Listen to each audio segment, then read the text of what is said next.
Craftsman Days are here at Lowe's with big savings on the tools you need. Save $100 on the Craftsman V20 6-Tool Power Tool Combo Kit, now at $199. No matter what the project is, Craftsman's high-quality, high-performance products empower you to build on.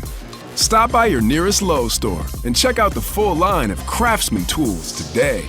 Valid through 6/18 while supplies last. Selection varies by location. Hey, warmer from the Low! Welcome to lovely Las Vegas for Cups Seeps with myself, Greg Eaps Peterson. Now part of the VSiP Family Podcast. We've got an excellent podcast for you. We're going to be joined in a few minutes by Riley Frain. He does such great work over at the Portal Report. Take a look at what we're all getting in this great game of college basketball, what we've all been seeing in terms of these guys that have been transferring. Additionally, we're going to be diving in with him in terms of what we've got in these NBA draft decisions. There are some guys that are still in the portal that have to make their decision as to whether or not they're going to be staying in the NBA draft, which of those guys are going to be very impactful. We saw Darian Williams come off the board in the last 72 or so hours, so we're going to be talking about how big of an offseason this has been for NC State and just a few other teams that have been able to really do a nice job of being able to find it here in this offseason. I've been able to add a lot of talent, and we're also going to be pointing out a few teams that, well, they have not been adding a lot of talent. And then in the final segment, I'm going to get you guys a recap of the news and notes that we saw in college basketball on Friday. If you do have a question, comment, segment idea, whatever for this podcast,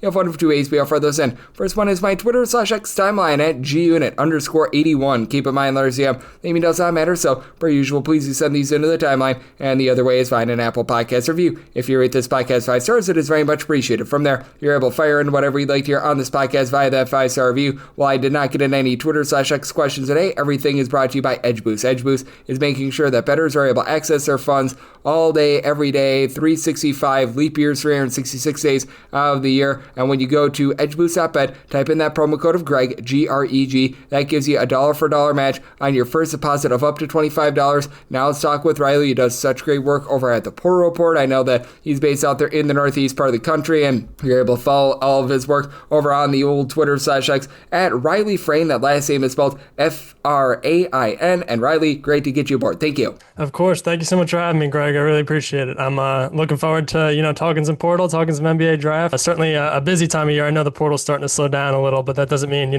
college basketball isn't as chaotic as ever. And how much are you a believer in sort of a second wave in the portal? Because right now we've got these NBA draft decisions, and quite a few of the guys that have NBA draft decisions are also in the portal, and that leads to a few more blue chip guys for these teams that maybe struck out the first and second time, having one last chance to be able to land a big star. Yeah, I think there's a couple teams we're looking at to kind of make maybe a big home run, pick up here in the late window sort of period. I don't know if I want to necessarily call it a second wave, just by nature of we're certainly not going to see as many guys committing as we've already have. Obviously, the talent that's sort of testing the NBA draft waters is a little bit above sort of just your average guy looking to find their next transfer portal destination. But we're certainly going to see a lot of these higher level prospects who are stepping out of the transfer portal start to make their commitments. And I think that, like you mentioned, Greg, presents some great opportunities for maybe teams who struck out the first time to pick up a big name late in the cycle here who's going to benefit your team next year and be a home run pickup at that. Obviously, some really talented guys left that I'm sure we'll get into. Oh, absolutely. That does lead me into the first question. That's, what are some of the big decisions that you're looking at right now that could be guys that are going to be in the portal that could be on the move? Because there are a few out there. PJ Haggerty's obviously one of them, and we know that Darian Williams is off the board, so that is a decision that's already made. But I do think that there are quite a few interesting guys that are going through the process that they could be a big-time difference maker on a team. Yeah, I mean, I think right at this moment, there's sort of 3 big names we're looking at who are considering a potential return to college basketball this season that are testing the sort of the NBA draft waters at this very moment. Start with Jameer Watkins from Florida State. He entered the portal pretty early into the cycle, had started his career at VCU, found some success at Florida State this past season. It seems like he's been a big riser sort of over the draft, over the draft process, the combine, everything that goes into that. People have seem to think he's a guy who's going to look to try and stay in that NBA draft range. But should he not, a lot of teams interested in Jameer Watkins. I've seen Louisville thrown around. I've seen Kentucky, Illinois, NC State seem to be in the mix for a lot of these sort of late transfer portal NBA draft potential guys. So a good mix of high major teams involved for Watkins should he return, but it seems like a guy who's pushing to stay, and his stock has definitely been rising over the past couple weeks with everything that's gone into testing out the NBA draft waters. So a looming decision with Watkins. I'm excited to see where he ends up if he comes back to basketball. Definitely, if he comes back to college basketball, definitely a guy who's going to make a huge impact on a high major program, some of those teams I just mentioned. I think the next big name we got to point out, a guy you just mentioned, Greg, PJ Haggerty from Memphis, an All-American last year, is still available, testing out the NBA draft waters, still available in the transfer portal, that is. It seemed like a couple weeks back, NC State was sort of leading his commitment there and had maybe even received sort of a silent commitment, so to speak. Basically, PJ Haggerty had maybe potentially committed behind the scenes to NC State. I don't necessarily know what's going on there. It seems like maybe talks have hit a snag as he continues to go through that NBA draft process. But nonetheless, if PJ Haggerty returns to college, he's going to have tons of high major interest, whether NC State's the leader or not, and will definitely be a huge impact piece for a program wherever he ends up. And the last guy sort of with a big looming decision on whether he wants to return is RJ Luis, former Big East Player of the Year this year at St. John's, who's available in the transfer portal and again testing out the NBA draft waters. Kind of came out recently and said he really wants to pursue a pro career and stay available in the draft.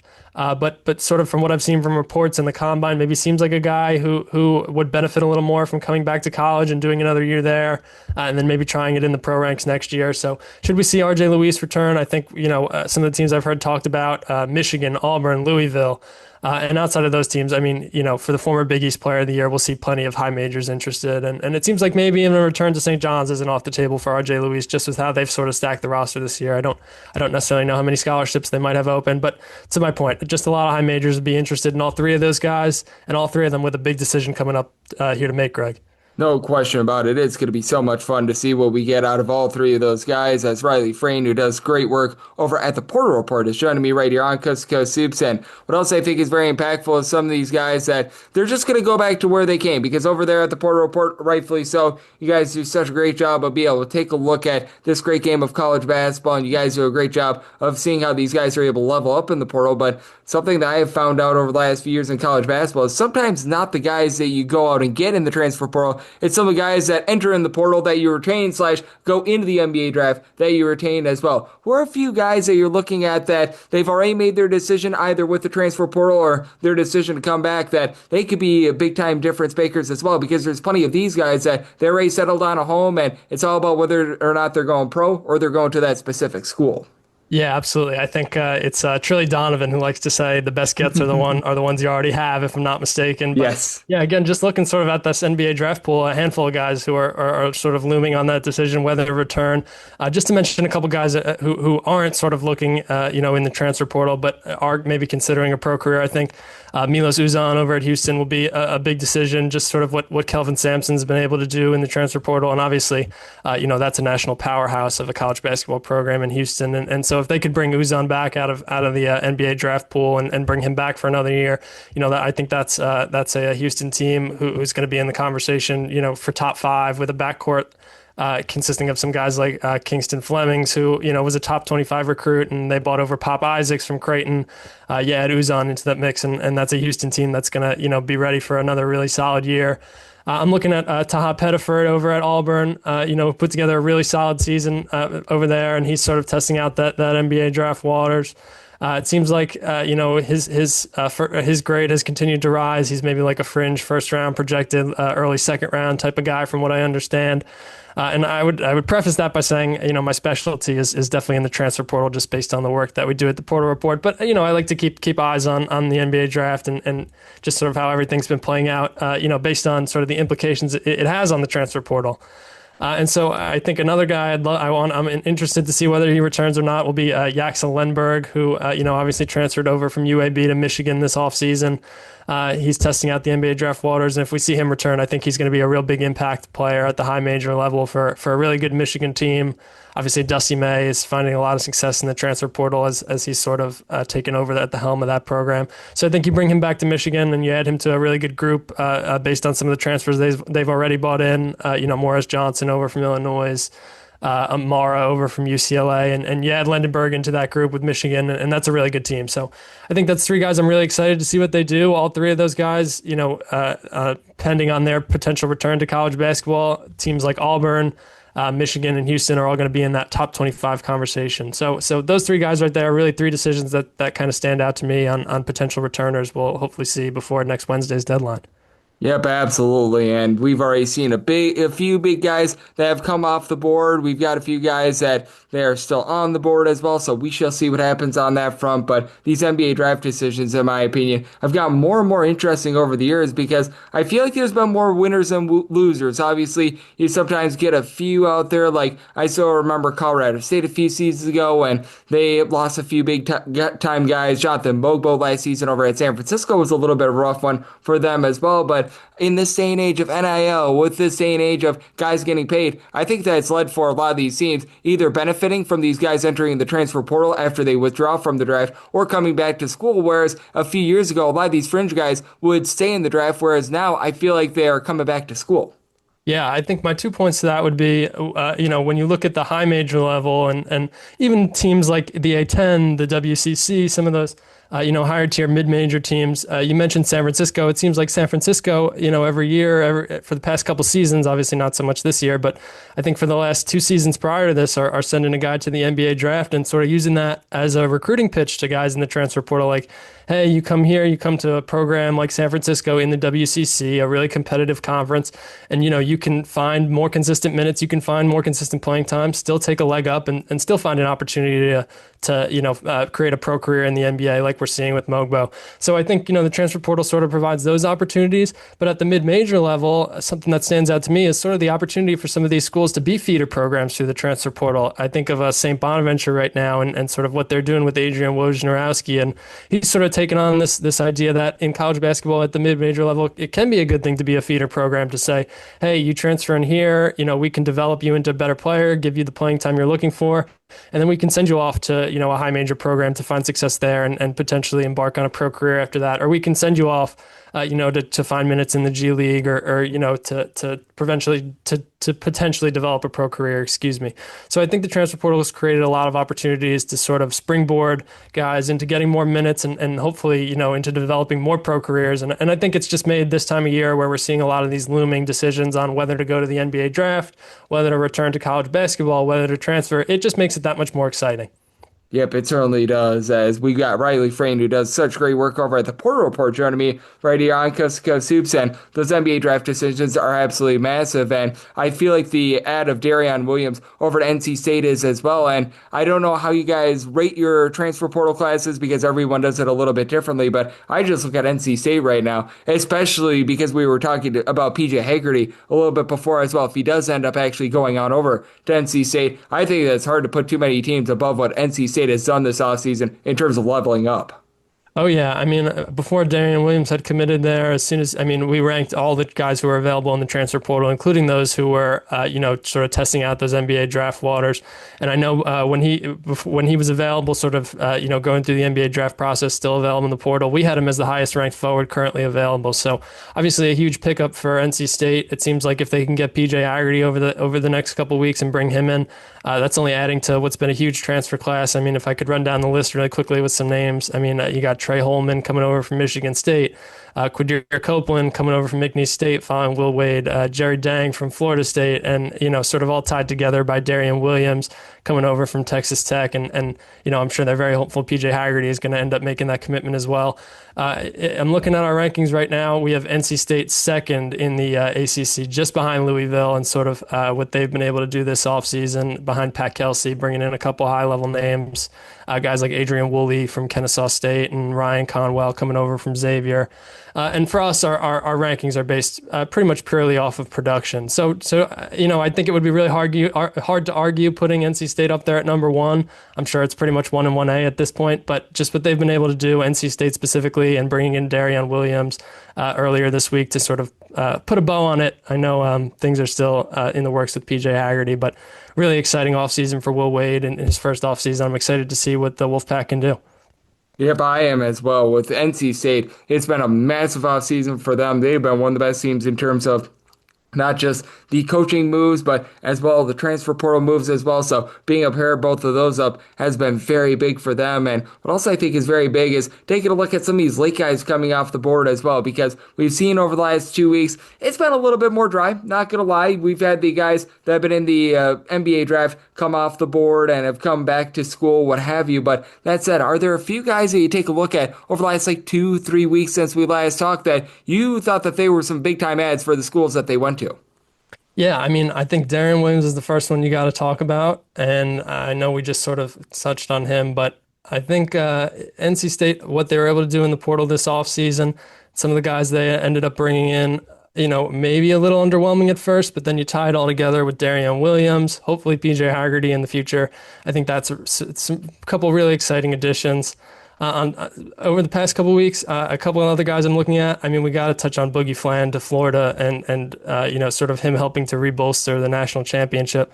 Obviously, he withdrew from the NBA draft pool late last week. Early last week. I think it was Tuesday or Wednesday, officially committed to the defending national champions. I think it was just on Wednesday earlier this week. So just what Florida's been able to do and sort of how they've rebuilt in the transfer portal and, guys like Xavier Lee, obviously Boogie Flan, one of the highest rated prospects in the nation last year, is now joining your rotation. A guy who was looking at like a potential NBA draft pick, and I'm sure he will be in the future, but another year of college basketball to come back to join a program like Florida certainly isn't going to hurt them.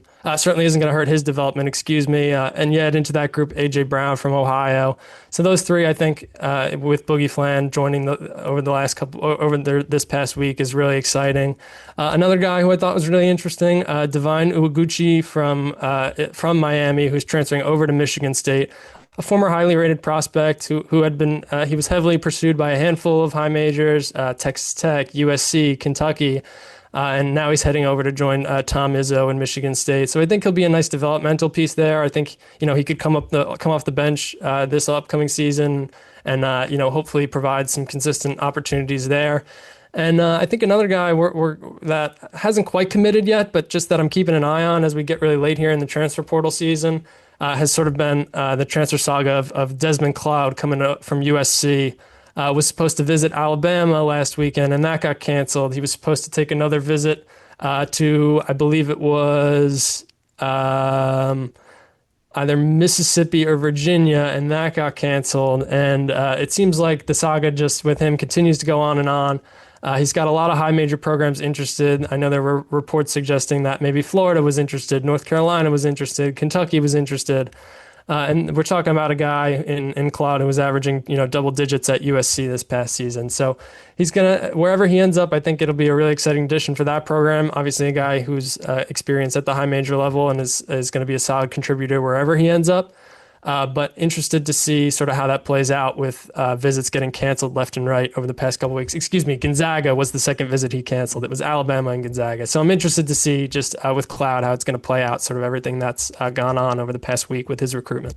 Oh, absolutely. I think that guy is going to be a nice difference maker, but where he ends up, that's a big, giant question mark. And I'm so glad that you were mentioning some of these, shall we say, visits that ended up getting canceled. And that's got my gears turning a little bit. I want to get your thoughts here, because we always talk about winners in the transfer portal, schools that are really getting better. Is there a team or two that you take a look at that you just feel like have had the wrong process here in the offseason? You felt like they needed to add a few guys in the transfer portal. They maybe swung and missed, and thus far in the offseason, they just have not gotten the job done. Yeah. While we're talking SEC a little bit, I know I was just on Boogie Flan in Florida not too long ago, but I just feel like Arkansas has not done enough in the transfer portal to really stand out. They're bringing in now, I'll start with Malik Ewan, who's coming in from Florida State, and I think that's a really exciting addition. And you add Nick Pringle into the mix, who's coming over from South Carolina, has a lot of high major experience, but just not a guy who's a prolific scorer at the high major level, not a guy a solid rebounder at 6'10", and he can work on the interior, but just not a guy who's really dominated anywhere he's been. And add Malik Ewan into the mix, and it seems like a little bit of a logjam on the interior. I think right now how I'm looking at it is Malik Ewan is probably the guy who's got to start. They lose a handful to the transfer portal. They're going to obviously they're losing Boogie Fland, who I just mentioned, but Zavonimir Ivicic, which I'm definitely mispronouncing, but I gave it my best go, of course. And they just overall they didn't really do a ton to sort of pair with that. And I'm interested to see how Calipari is going to kind of rebound from that. Obviously, they were solid this year. I believe they had the 8th or the 9th seed in the NCAA tournament, and went and put together a win or two. So always going to be a really solid program, with really solid coaching, but just a team I'm looking at that maybe needed to do a little more than what they've done so far. Another team I think could be worth mentioning. I think Syracuse has brought in a lot of little sort of intermittent pieces. I'm sort of looking at what Syracuse has been able to do. I like Keontae Jones, who they bought in from Cal State Northridge. I think he could be a really good piece. Obviously, Nathan George coming over from Georgia Tech. But just outside of that, a handful of guys who I don't know if they're ready to make the high major jump quite yet. Someone like Bryce Zephyr, who's coming over from Montana State, and is going to provide some size to their backcourt, but definitely more of a depth piece. And I don't know if he was high major ready, and I'm looking at some guys like William Kyle, who played for UCLA, and Tyler Betzley, who was coming over from Cincinnati. Obviously, two guys with some high major experience, but neither of which were playing a ton at their prior stops. And Syracuse has just been down the past couple seasons overall. I think as a New York guy myself, that's a team I'd like to see compete. I'd like to see competitive, in the ACC, and I just think they've struggled over the past couple seasons, and they didn't do a lot to sort of catch my attention in the transfer portal here over the past month. Yep, I'm right there with you. I think that it's been a little bit underwhelming for those teams, and felt like we just need a little bit more out of them. And you'll notice it time and time again. Typically, there's like one or two teams in the transfer portal that they just swing and miss. Like 2 years ago, it was UCLA when they had Eddie Mara and all those international guys come in, but they didn't address the transfer portal. That was certainly one that stood out, and we saw how that season ended up for them as well. And typically, these teams that strike out in the portal, they're the ones that have a little bit more of a rough time of it during the season, and that's why we've got you aboard, Riley, to be able to break down all that we've got here in college basketball. You do such a great job of taking a look at the winners, the losers, and the teams of indifference in the transfer portal, the impacts that it's making, and so much more. So love to get people at home know what's on tap for you and how people can follow along on social media and other platforms. Of course, Greg. First off, thank you so much for all the kind words, man. I really do appreciate it. You can find me on social media. It's just at Riley Frain, RILEYFRAIN. I do a lot of college basketball coverage, mainly focused on the portal with my work at the Portal Report.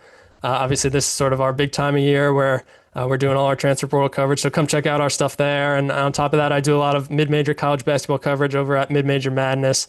So between those two, I'm pretty much very college basketball focused on my account. I know your listeners are very into that, Greg, so of course, come check me out. Come stop by. I do a lot of written stuff. We do a lot of interviews, just a handful of everything. So it's a chaotic time of year, and we keep the listeners on focus over at the Portal Report. Oh, no doubt about it. Riley does such great work over at the Portal Report, and everyone over there does a tremendous job. And every single time we could get any of them aboard, it's always a pleasure. And today it was Riley who did a great job breaking things down. So big thanks to Riley for joining me on Coast to Coast Hoops, now part of the VSiN Family Podcast. And coming up next, it is that time of the podcast. I recap the past 24 hours of college basketball news events. If you work in quality control at a candy factory, you know strict safety regulations come with the job. It's why you partner with Grainger. Grainger helps you find the high quality and compliant products your business needs to inspect, detect, and help correct issues. And the sweetest part is, everyone gets a product that's as safe to eat as it is delicious. Call 1-800-GRAINGER, click Grainger.com, or just stop by. Grainger, for the ones who get it done.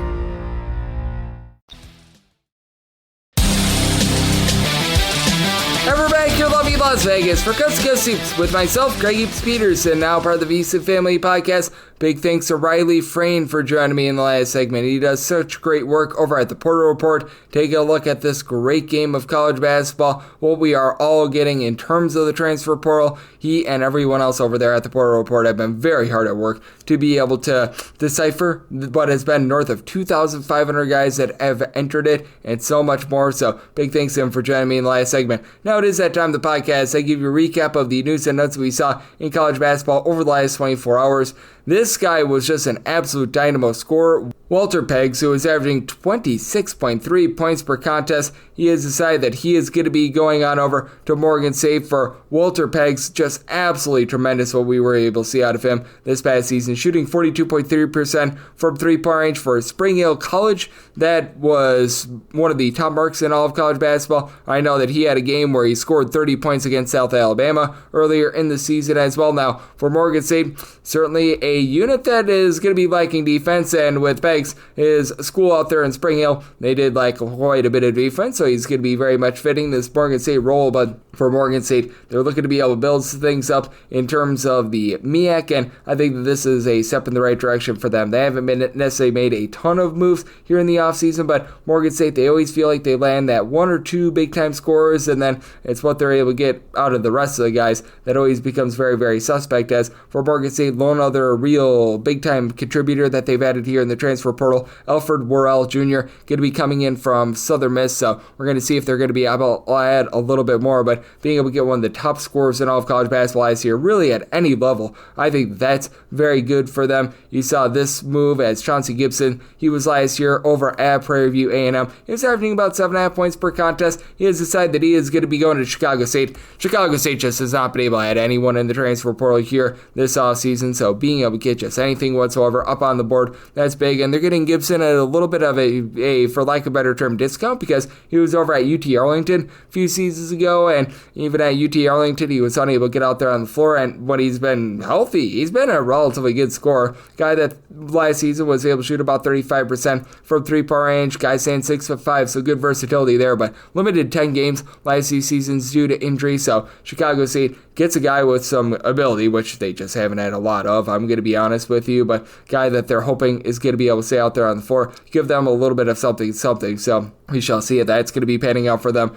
Brandon Morgan, he last season was at Western Carolina. He was averaging about 2.5 assists, 5.5 points per contest. He has decided that he is going to be going to Hofstra. For Hofstra, they lose much of that backcourt from a season ago, and for the pride of Hofstra, they were actually a really good two-point shooting defense last season. We saw a little bit of transition there. They were a little bit more rough on offense this past season. I think that this is going to be a nice well-rounded ad that's going to be able to help out a Hofstra team that they don't necessarily have as much shooting as they've had in past seasons, but you know what? I like the fact that they bring Josh Reeves. He was over at UIC, and AJ Wills is going to be able to help out with that three-point shooting as well. When he was over at Wyoming, he was pretty solid with that regard. Morgan, last season, he was not a guy that was able to light you up with only about 28% three-point shooting, but being able to get him in to be a little bit more of a, shall we say, larger facilitator, I think that that's going to be working out very well for them. Osiris Grady, he last season was over at Utah Valley. He's decided that he's going to be heading on over to UC Riverside. Last season was able to average about 5.5 points, a little bit under 3 rebounds per game. Has some relatively good size at 6'9" for UC Riverside. It's been a little bit slow going out the gates for them here in the transfer portal this offseason, mainly because they lose their coach, Mike Magpeo. That very much hurts, and I feel like he was one of the best ads in the offseason. With him going on over to Fordham, I felt like that was one of the best coaching moves that they could have hoped for. So you've got a Riverside unit that is very much in transition right now, but things are starting to come together for them. They add a little bit of size with this move. I do think that they are going to be trying to be cut from a little bit of a new cloth here in the offseason, as well as they added Dylan Godfrey. He was over at Canisius, 6'6", guy that's able to give you some versatility, and I don't think that they've added a single guy other than Milko Worthy, who is over at UMass, that has been below 6'4", so they're clearly looking to go for some size.